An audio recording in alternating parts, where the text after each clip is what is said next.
好来，乡亲啊，继续来看民进党的立委高嘉瑜，深夜伫个面册，放伊家己房间底的相片，互真侪人是错一大条。这个看起来都真清气想的查囡仔，想袂到伊的房间讲较粗俗咧，都袂输去有鬼拍过共款。这个衫裤是蹲甲四界拢是，若枕头一搭一搭拢来反黄。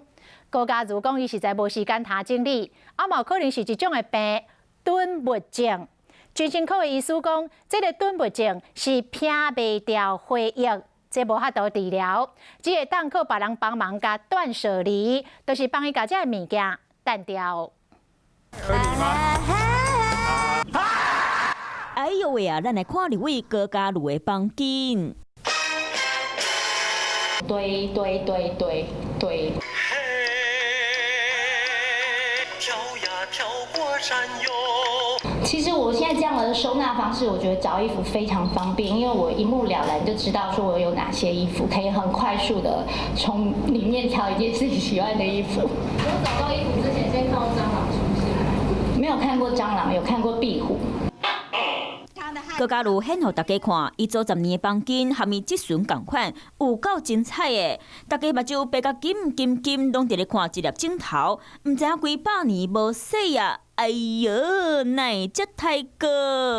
其实那个不是枕头套，那个本身就是枕头。我是平常有套枕头套的，那个枕头也是已经用了10年，然后我也很喜欢，睡起来非常的舒服。所以只要套上干净的枕头套，根本感受不出来里面是怎样。哎，不好意思，你敢不是为粪扫场来的？囤物症的一种吧，就是很难去割舍很多东西。医生说这个不用治疗，就是丢掉。囤物症会好吗？不会好，除物的理由就是2个，一个叫记忆，第一个叫回忆，没办法自己断舍离，所以一定要别人来处理。